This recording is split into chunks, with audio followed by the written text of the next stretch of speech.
Kei aku witi, kei aku rai, tēnā rā koutou katoa. Nau mai rā ki te reo o te uru nei, tēnei te reo mihi, tēnei te reo tangi, i o tātou tini mate o te wā. Hare atu rā koutou ki te pōnui, ki te pōroa, ki te pōuriuri, oki ai. No o mai rā ko tātou te unga ora, te kawe tonu i ngā mai o te wānei, mauri ora ki a tātou katoa. Nau mai rā ki tēnei wāhanga, ko te wāhanga i ki anei ko Te Kupu o Te Uru. E aro atu ana tātou ki ngā pūrongo e rima ku uake i te reo o te uru i tēnei wiki. Ko Alana Broughton tēnei e arataki ana i te wāhanga nei. Ka tīmata tātou ki tēnei kaupapa i uake i Taranaki tonu. I tai atu te KΑRETI o Te Aute ki reira, ki te tūtakitaki ai ki ngā whānui, me te whakaita i ngā hononga, ki ngā iwi o reira. I tai atu a Phoenix Manly Green, ki te kapoake ngā kōrero, au te unga i tai atu ki tēnei kaupapa. Kei au koe te wā e Phoenix.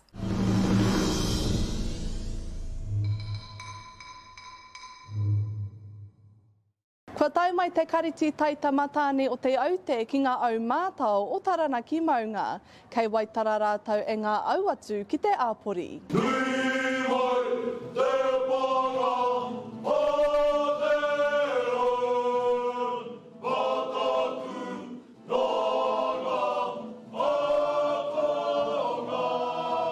E ono ngā āwairua, e ono ngā āwenua, e ono ngā ātangata. Last year we went to Tairāwhiti. This year we've come to this side of the island, to Taranaki, to reconnect. And last year, like I said before, we went and visited some of our alumni that have passed and some that are still living, and recreated those connections and heard lots of their stories. And then this year we've come over here to see Te Rangihirua and Tā Māui Pōmare, and just talked with the boys about those sorts of the amorangi that were with us before, that have created a pathway for these boys, and because otherwise they don't know.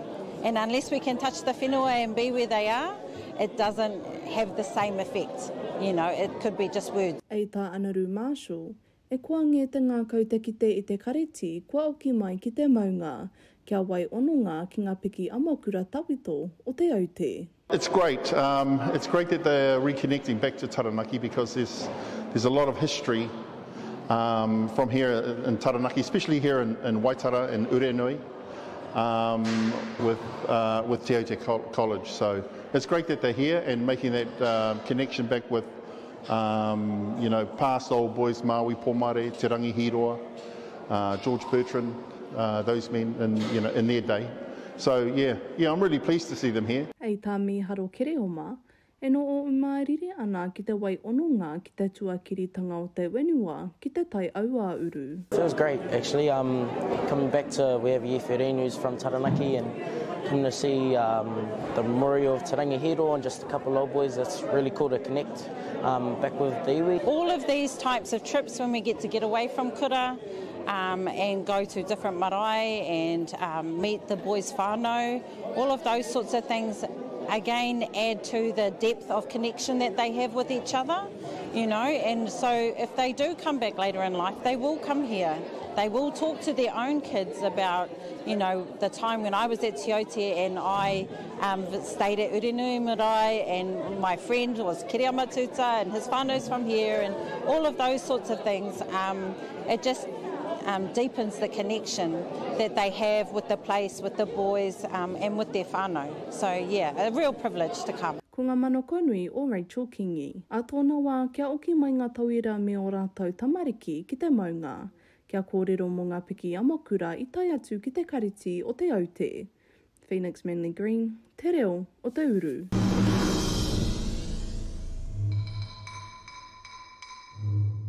Tēnā koe Phoenix, mau i tai atu ki te kapoake ngā kōrero, i ngā wakaro mai te unga i tai atu ki te whakarongo ki ngā kōrero. Te Aute KΑRETI, te kura tūta inei e mautonu ana ki te kōrero, wakatangata kia kaa. Tērā te i paenga ko te waka u i ngā hononga ki ngā tauira o mua, te tūtakitaki atu ki ngā wānau, o runga i te wenua. O te anora ko te waka ki i tāua no kete ki ngā wheako. e rawe ngā pukapuka, e taonga nui ngā pukapuka, te pānui atu, te ranga au i ngā kōrero, engari kāre āhuatanga ai tuatu i te pā o te iu ki te iu, me te rongo i te ā o te tangata. Tērā oki te i painga o te noo ki ngā kura tūtai. Ko te tūtaki atu i ngā tawira no tēnā iwi, no tēnā iwi, no te raro e, no te raro e, ko e te i kuraina ki te kura kaupapa, e te i ki te kura auraki, e te i ki te kāinga. E whakaki i tērā kete anō. Hoi anō, e whai māramatanga anō ki te ao o te i atu, i tupu wake i auke, me te ako i ngā kawa, i ngā tikanga o iwi ke atu. Hoki ana kumaara ki taku tai atu ki tērā rohe, no o nei Te Aute KΑRETI, ki ngā tika ungunu, me taku o orere ki te rereke o ngā kawa, o ngā tikanga, o ngā kōrero, me te kua o te ngākau i Waimari te whakarongo atu ki era taonga. Hoi anō, ko Te Aute KARETI tērā e te iwi e. I tēnei wā ka uri anō te aro, kei te aroa ki tātou ki turakina. Ki tēnei toora i mau ki uta, ki te iwa i tata tuana ki turakina. Hoi anō ka awatu ki a eruera rerekura, te wānei, ei wakamarama mai i rā kōrero.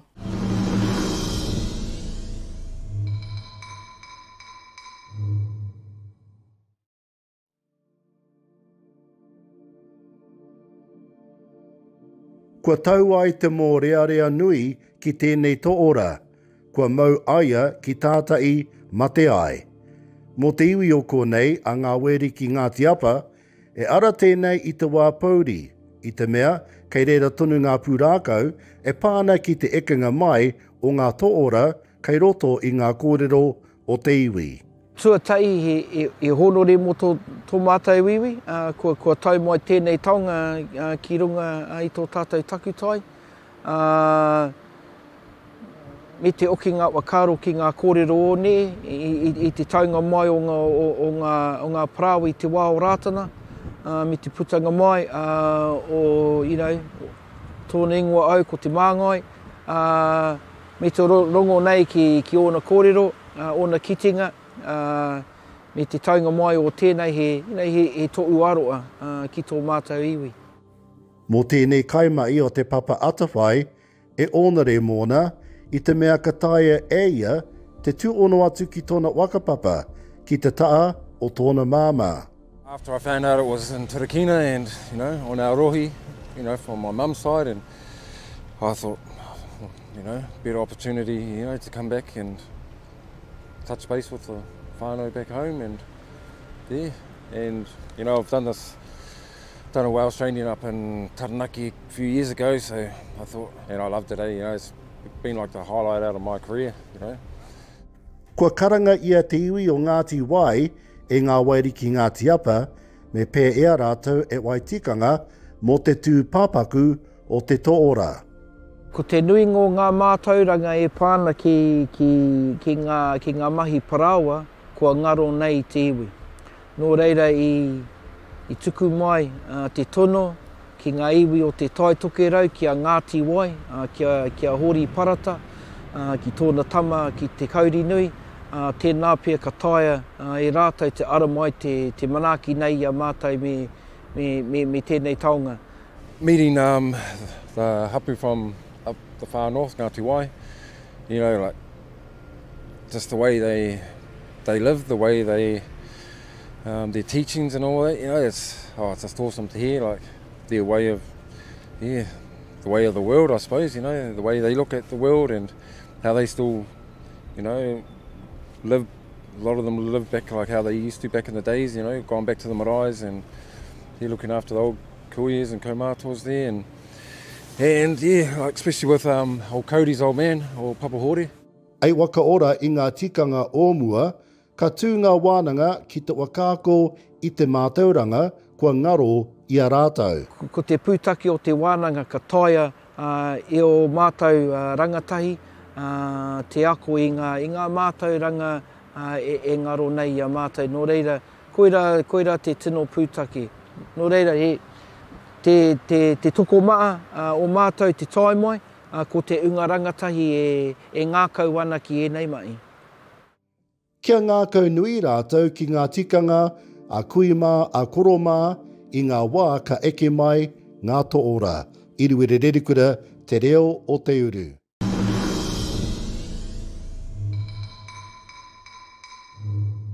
Tēnā rā koe e rui ngā wakamārama mo te ora kei roto i te mate.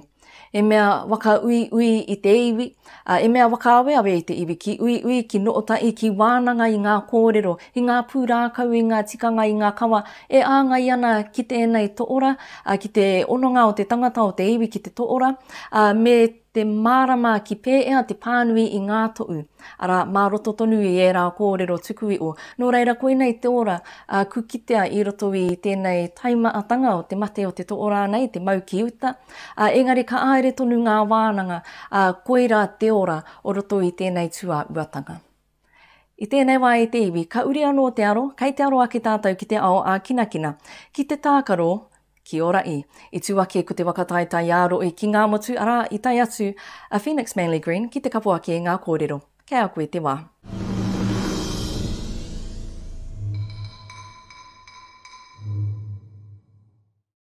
Te po'o o ngā motu ngā kura uri noa i te maunga e wero ana kia kitea kauwae katoa waka ihu waka, i te whakataitai aro e ki ora i 2023. Mo te unga rangatai, te take. It's really important that we get all of our rangatahi together.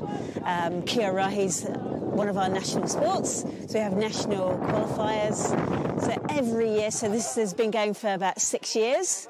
We come to Namuti Domain, we're fighting for a trophy, and it's all about our rangatahi being together, connecting, that manakitanga, the whanangatanga is so important for us. Te mea matua ki ahu, ko te kotaitanga i ngā tauira, me te kaha, i a rātou, i a mātou, i a rā, mo tēnei kaupapa. Ei tā Pairo Dylan e uro ana ki ngā kura i tai atu ki tēnei kaupapa, e wakanui ana i tēnei a kina Māori. Tēnā haere koa i tēnei rā, te kite e ngā kura katoa, ko Tā Māui, tēnei rā ki te tautuku i tēnei kaupapa, te kia rei. Ko tēnei noa te timatanga kia wakatairanga ake i ngā o āki o kuima o koroma, mo te unga rangatai uri noa i te maunga. We have a tōranga event as well. At the moment I'm actually going out with my colleague, we're going into all of our high schools and we're teaching Māori games. So tapawai, so it's really important that we promote our Māori games within our Taranaki community, and then we run these events and we get our rangatahi along to those, because it's part of our Māori culture. Ko ngā manokonui o kōrero, kia aumangia ngā kura tuarua o Taranaki ki te wakaako i enei a kina Māori. Phoenix Manly Green, te reo o Te Uru.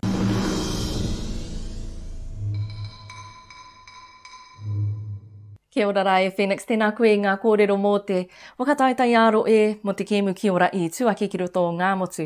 Tēnei tākaro no ngā wā o ne era, no te wā o kuima o koroma, ku tōia mai ki e nei rangi, ko e te ia āhuatanga, ku āta tīni ea i roto i ngā tau. Engari, tērā tēte i āureinga pea o tēnei tākaro, ko te aua o ngā ture, kei tēnā roe, e wā ona, kei tēnā iwi. Ānā no ture mo tēnei tākaro, no reira, i a ngā tīma e wakarite ana mo ngā wakataitai a motu, tērā tēte i a āhuatanga, ko te ātā ko i ngā ture e āngai ana ki te tākaro e ai ki tēnā roe, e waka aere ana i te tākaro nei, te wakataitai nei. No reira, me matāra, te unga nei, te unga tākaro nei, i a rātou e whakarite ana i ngā rautaki ki āngai atu ki e rā ture. Ka mutu, e mea rawe oki mā te unga mā takitaki ki ako i ngā ture o te raro e ka mutu te whai whakaro te ako rānei i ngā kōrero e āngai ana ki e rā ture me te whakaro ake e ai pēnei ai ki tēnei takiwā. Koina te mea waka i iko pia i a tātou mo te aro atu ki ngā wakataitai a motu. Koira, ko te wakataitai a roe ki ngā motu i te tau nei. Ka uri anō te aro e te iwi, kei te aro ake tātou ki te awa tupua. Ki tēnei kaipapa e kia nei ko te pūwaa, hoi anō ka wai o mai ruera rerekura ngā kōrero e tuku mai ki a tātou.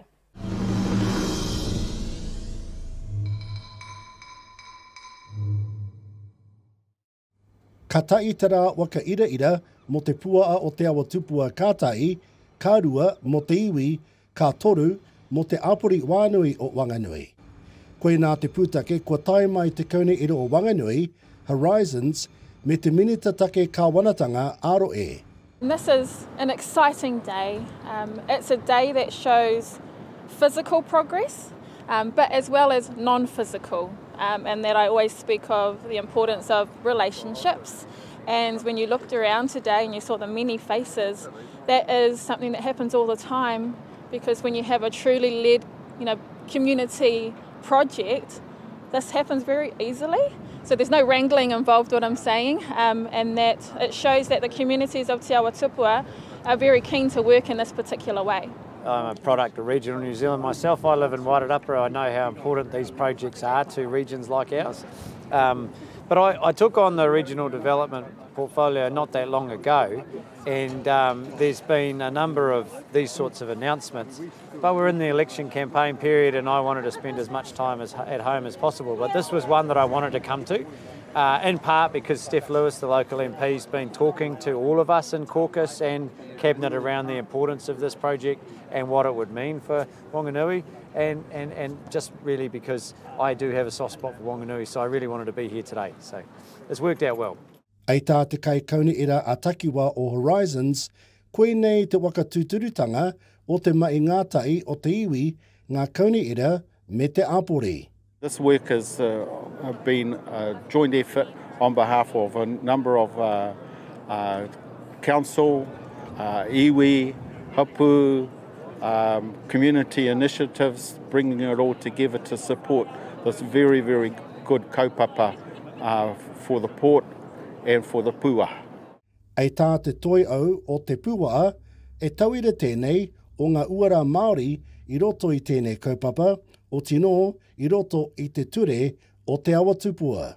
We are looked at both nationally and internationally for what we have, and I do feel lucky. I feel blessed that we have a framework. While it is a legal framework, it's merely a vehicle, a mechanism to have the ways of our tupuna, I suppose, highlighted, embodied in today's context. So to be led by tupua te kawa from the top to the bottom, through the centre and all the way out, it's special and something that I am very, very passionate about. E tauira uki mō ngā rohe katoa o te motu, ei tā te kai kaune ira Māori o Manu Arataki whanganui.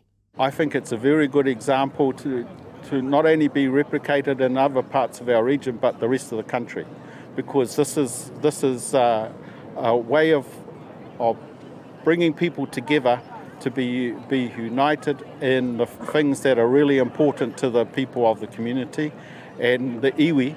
And the great thing about this one is it's particularly well led by the iwi themselves, and the whole group that have led this have done a fine job, in my view. And I think it's also an example to all those people that are campaigning at the moment in the election against partnerships, against co-governance, as they might call it, etc., etc. And all the while these projects are going on without them realising, not being held up, no dramas, on track, on budget, delivering for the region, exactly like over in my way, the replacement for the Manu Arataki Gorge. Very similar model, very much a partnership approach, and it's an example to other regions. So this isn't anything to be worried about. It's happening already and it's working. Kāre kore e tauira mo te mai ngātai. Iriwere rerikura te reo o Te Uru.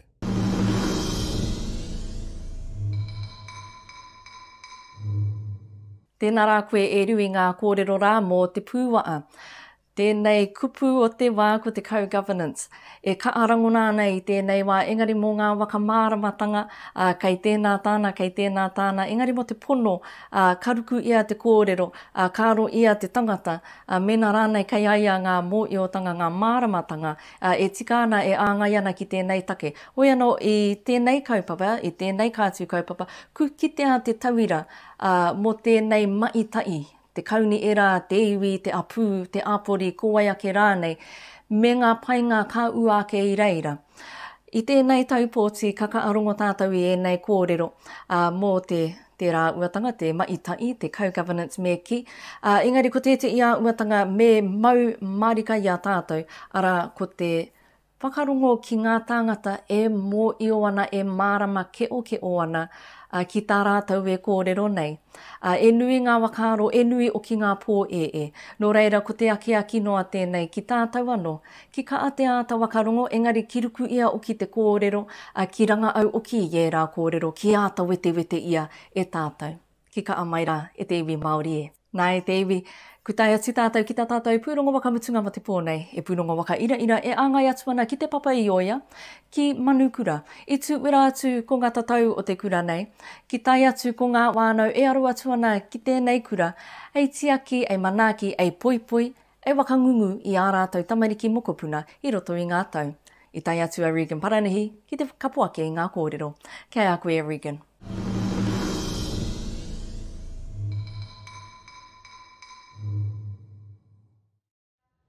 I whakatōpū te rautāngata ki manukura kia kite he aha kei tua o te awe māpara. Kua puarea ke tēnei kura ki te papa I oia I ōna tatau ki te marea. Heoi, e rua te kaumārima noa ngā tūranga e wātea ana mo te tau e pihi ake ana. Te mahi I tēnei rā, te pōwhiri mai I ngā tamariki, ngā rangatahi o te motu, e hihi ana te kuhu mai ki tā tātou ni kaupapa, a manukura. To come and experience a day in the life of manukura, to decide whether this is where they want their tamariki, their mokopuna, to be. I tautapatia te kura nei e te kaumāwaru tau ki muri, kia para huarahi mā ngā rangatahi Māori, I raro I ōna no mā tāpono. Ko tēnei kaupapa, he wawata I timata ai te tau rua mano mā rima.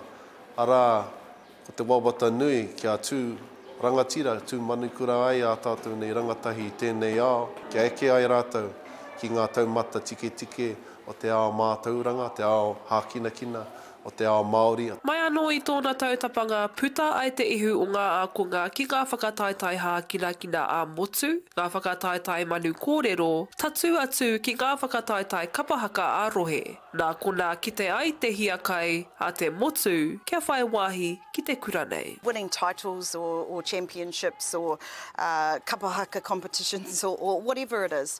Yeah, absolutely. People are, I suppose, they want to be a part of that, and it really is about that level of excellence or that culture of excellence that people and our whānau, they want to be a part of it, and so we're absolutely thrilled. That is where our whānau see their own tamariki in those spaces of achievement, those spaces of aspiration, and wanting more for their own whānau. Me te aha pautoko manawatia ai te kura nei I runga anō I te tauira I para e ngā ihopu manawa o te ao mātauranga Māori. Kei te whakaaro au ki ngā kaupapa nui pērā I te wānanga o raukawa whakatipuranga rua mano, whatarangi winiata mā, nā rātou I whakatakoto he tuapapa, he whakakitenga mo te iwi. Ko tai mai ki a mātou, arā tēnei kaupapa I ahu mai tētahi hapū, arā ko tahuri wakanui tērā. Kua pana te ruarau ākonga ki te pai tauira I a tau. Heoi, he panonitanga nui, a te tau e tū mai. We're lucky enough to be moving into a new facility next year in March, and the new facility caters for 300 students. To put it plainly, we have 25 senior students, our tuakana, who are leaving this year. Yeah, it's a really, really tough place for us to be in as well. But it's also a challenge to look carefully at the state of Māori education in this country. He tuki ngā nui te haere ake nei I waenga I nei ihu hupe. E whai wāhi ai rātou ki tētahi o ngā tūranga rua te kaumārima, mo te tau e pihi ake. Regan Paranihi, te reo o Te Uru.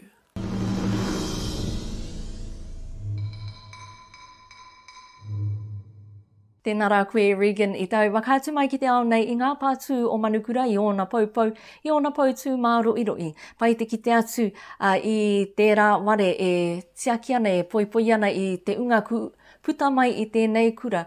Akoa te poto o te wā atua I tēnei kura, ku kitea te nui o te ua, ku ua mai, ku puta mai I a rātou. Ka kitea tēnei kura ki ngā whakataitai manu kōrero, ka kitea I ngā whakataitai a kinakina. Ka kitea oki ko ngā tauira ōmua, ku piki ake, ku kake ake ki e rā taumata tike tike, I roto I te ao mā tauranga. Nō reira, ka mārama pia nge ki tērā āhuatanga o te whakawātea mai e te iwa e rua te kaimārima noi o. Engari kaunga, ka mutu e nui o kipea nge, te mai mā te wānau, ei tautoko I a rātou, tamariki I a rātou, mokopuna, kia pai tā rātou wanake ake I roto I tēnei kura. E ara I te mea ma te kura noi o, engari e mai ma te wānau wānui, e pai ai tana rere I ngā auwe wā I tana puta atu I te kura nei. E te iwi, ko te kura manu kura tēnā, me te mi I kawatu ki koutou. Ku tai atu ki te wā ki tuku I ngā mii ki ngā pau reo-irirangi Māori, ki te reo-irirangi o Taranaki, ara ko te korimako o Taranaki tērā, ki te reo-irirangi o Whanganui a Awa FM, ki te reo-irirangi o Rangitāne a Kia Ora FM. I rere pai ai tēnei manu, nā te tautoko a te māngai pāo. Ko Alana Broughton tēnei, he mi I kawatua nei te iwi. Tēnā koutou, tēnā rā tātou katoa.